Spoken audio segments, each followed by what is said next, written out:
नमस्कार, स्वागत है हमारे YouTube चैनल पर। आज की कहानी है बदलते रिश्ते।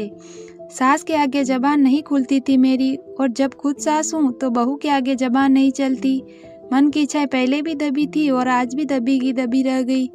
आज ये दीवारें मुझे इतनी अपनी क्यों लग रही हैं? 30 वर्षों की गृहस्थी में मैंने इन दीवारों को कभी अपना नहीं समझा, लेकिन अब महसूस हो रहा है कि इन दीवारों से ज़्यादा अपना कोई नहीं। 30 वर्षों पहले घर में ब्याह कर आई थी तो इन दीवारों को अपनी सास के घर की दीवारें मान ली थी। उसके बाद कितनी कोशिश की मैंने इन दीवारों को अपना बनाने की, पर कभी इतना अपनापन मेरे मन में नहीं जागा था। आते ही सास ने फरमान सुना दिया था, बहू मेरे घर में ऐसा होता है वैसा होता है। कोई भी बात होती तो वह यही कहती थी, यह घर मेरा है, इस घर में ऐसा ही होगा। अगर किसी को मेरी बात नहीं माननी तो वह मेरा घर छोड़ सकता है। लेकिन आज दोपहर को सोते वक्त ऐसा लग रहा था जैसे दीवारें मुझसे कह रही हैं, देखा तन्नू, हमें ठुकरा दिया पर तेरा साथ हम कभी नहीं छोड़ेंगे। आज भी तेरी हैं, सब तुझे धोखा दे देंगे, हम तुझे कभी धोखा नहीं देंगी। आजकल ये क्यों दीवारों से आवाज़ आनी शुरू हो गई? क्यों मैं दीवारों से बातें सुनती हूँ? ऐसी तो कुछ भी अनहोनी नहीं हुई मेरे जीवन में। हर माँ के जीवन में ऐसा वक्त आता ही है। फिर मैं इतना अकेलापन महसूस क्यों कर रही हूँ? पहले भी तो इतना अकेली ही थी, फिर आज ये अकेलापन इतना ज़्यादा क्यों खलने लगा? पड़ोस वाली आंटी कहने लगी, अच्छा किया बेटा, फ्री हो गई, बच्चों का ब्याह कर दिया, अब आराम कर, घूम फिर, अपने शौक पूरे कर। पर कौन से शौक, कौन सा घूमना फिरना, कौन सा आराम? सब कुछ तो मन से होता है, और बहुत ज़्यादा पैसों से। मन अगर स्वस्थ न हो तो कुछ भी नहीं होता है, और अगर जेब में पैसा न हो तो कुछ भी नहीं हो सकता। यह तो ठीक है, जीवन में आराम से बीत रहा है, पर इतना तो कभी नहीं हुआ कि रोज रोज घूमने जाऊं। कोई कहता है अब भगवान का नाम लो, कीर्तनों में जाओ, कथाएं सुनो, पर जीवन भर मेरा घर में ही मेरा मंदिर काशी काबा रहा।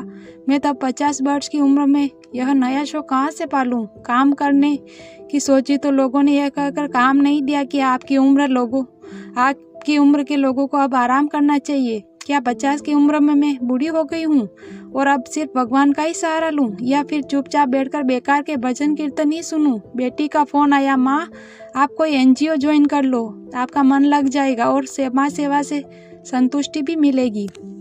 लेकिन एक मध्य वर्गीय गृहस्थ क्या जाने समाज सेवा क्या होती है? जिसने सारी उम्र अपने घर से बाहर कदम न रखा हो, वह क्या समाज सेवा करेगी?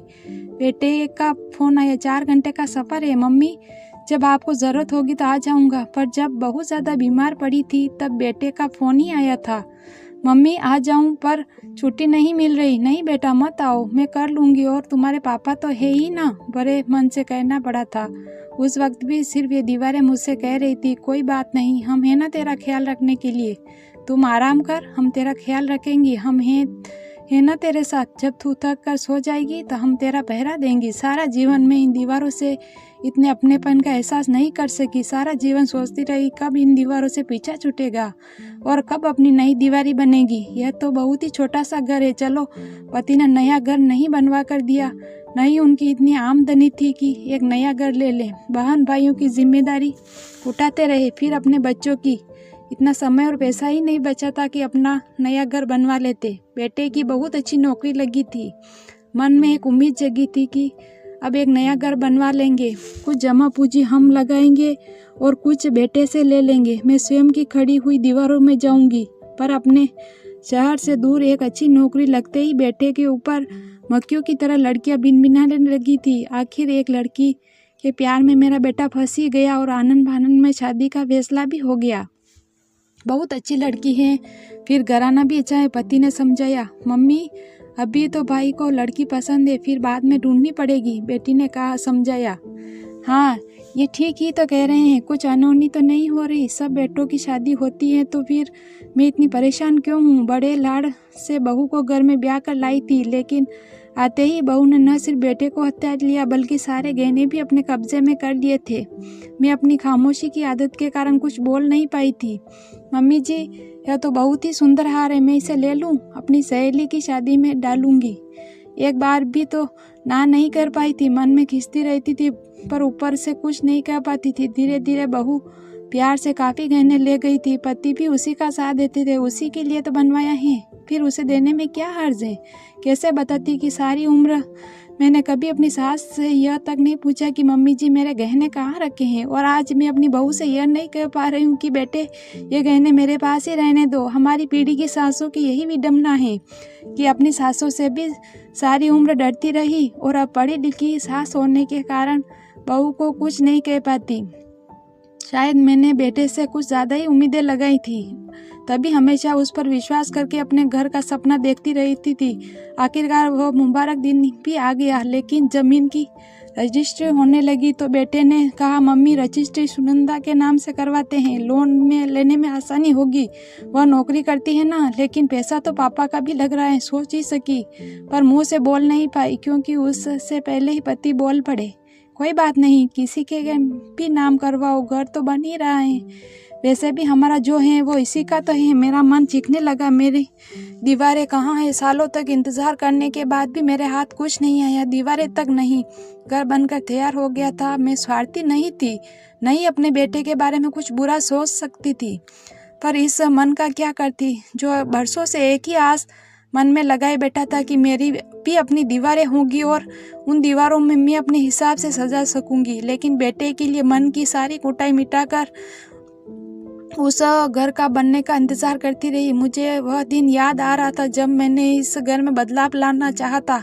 तब मेरी सास ने साफ मना कर दिया, इस घर में कुछ भी बदलाव नहीं होगा, यह मेरा घर है, इसमें वही होगा जो मैं चाहूँगी। उनकी वह रोबीली आवाज़ आज भी मेरे कानों में गूंज जाती है। उनके मरने के इतने सालों बाद भी मैं इस घर में कुछ नहीं बदल सकी। कुछ दिनों पहले सोफे बदलने चाहे थे तो पति ने मना कर दिया, अरे अब इस पुराने घर में पैसा लगाने से क्या फ़ायदा, नया घर बनवाएंगे तो फिर सोफे भी बनवा लेना। मन में फिर से उलझ गया, ठीक ही तो है, पुराने घर में पुराने सोफे ही चलेंगे, नए घर में नए सोफे की बात करनी चाहिए। ठीक है, यह नया घर कब बनेगा और मुझे नई दीवारें कब मिलेगी? अब तो जीवन की संध्या आ गई। बेटे का घर बनकर तैयार हो गया था। बेटे का इसलिए क्योंकि इस घर में कुछ पैसों के अलावा मेरी पसंद का कुछ भी नहीं था। सब कुछ बेटे और बहू की पसंद के लाते थे। मैं माँ थी ना, अपने ही बच्चे से ईर्ष्या भाव कैसे रख सकती थी? इस मन का क्या करूं जो सदा से कुछ अपनी दीवारें चाहता था। गृह प्रवेश का समय तय हो गया था। मम्मा आप जल्दी आना, आपको पहले घर में प्रवेश करना है। बेटे का मान करना अच्छा लगा, पर गाड़ी लेट हो गई थी। घर में सुनंदा का माँ प्रवेश कर चुकी थी। आप देर से आई तो किसी बुजुर्ग को घर में प्रवेश करना था, सो मोहित जिद करके मुझे पहले ले आया। उसकी बात मुझे कांटे की तरह चुभी। पता नहीं वह व्यंग कर रही थी या शायद ऐसे ही कहा, पर मेरा मन ऐसा रोया, पूरे समय में व्याकुल रही थी। कैसा लगा घर? मम्मी रात को मोहित पूछ रहा था। एक कमरा मेरा भी बनवाया गया था। उसे देखकर खुश हो रही थी। बहुत अच्छा बना बेटा, मैं बहुत खुश होकर बोली। यह घर आपका है, आप इस घर की मालकिन है, यह कमरा आपका है, जब आप आएंगी तो इसमें रहेंगी। मैं खुश हो गई थी। अभी भी बेटे और बहू को मेरी परवाह है, ऐसे ही गलत सोच रही हूँ मैं। कभी नाखून भी मान से जुदा होते हैं, क्या सोच रही हो मम्मी? आप तो जब तक मन करे यहीं रहे। बेटे ने फिर से कहा। उदास हो गई थी मैं। क्या यह कहना जरूरी था? हाँ बेटा, ये दीवारें तू ने बड़ी मेहनत से खड़ी की हैं और इन दीवारों पर हक मेरा नहीं है बेटा। ज़्यादा नहीं रह पाऊंगी। तुम्हारे पापा तो चले जाएंगे, फिर उन्हें अकेला भी तो नहीं छोड़ा जा सकता। कनकियों से देखा। बहू और बेटे के चेहरे पर सुकून की रेखा नजर आई। सच ही तो है, जितना भी चुप रहो पास बैठकर कुछ मुंह से निकल ही आता है। सुनंदा हाथ धोकर रसोई में जाया करो। सुनंदा ऐसे में मुंह बनाती जैसे मुझ पर एहसान कर रही हो। मन मायूस हो जाता। सुनंदा रात को कपड़े बाहर से उठा लिया करो, इतनी मेहनत से धुलते हैं और रात को ओस से गीले हो जाते हैं। फिर बोल पड़ी थी, जी मम्मी, पर लगता है यह बात उसे पसंद नहीं आई थी, तभी तो सुबह तक कपड़े बाहर ही पड़े थे। फिर मन कह रहा था चुप रहा कर, ज़्यादा मत बोला कर।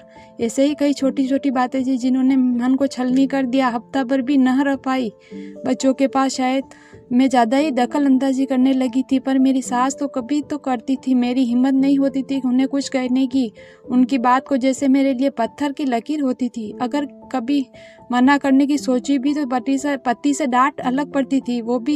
वो पति अपनी बहू के लिए कैसी अलग सोच रखने लगे हैं। शायद ज़माना बदल गया, पर मेरे लिए क्यों नहीं बदला? शायद मैं नहीं बदल पाई हूँ। फिर मैंने सब कुछ ज़्यादा ही उम्मीदें लगा रखी हैं। फिर पता नहीं क्यों, लेकिन कुछ तो है जो मुझे तकलीफ़ देता है। मैं उस तकलीफ़ से बाहर आना भी नहीं चाहती। हफ्ते भर बाद मेरे जाने का समय आ गई। मम्मी जी जाकर फ़ोन कर देना। बेटे ने चिंता व्यक्त की। हाँ ज़रूर, अपना ख्याल रखना। मैं वापस अपनी दीवारों के पास जा रही थी। आपको ये छोटी सी कहानी अच्छी लगे तो लाइक और शेयर करना। चैनल पर नए हो तो सब्सक्राइब ज़रूर करना। धन्यवाद।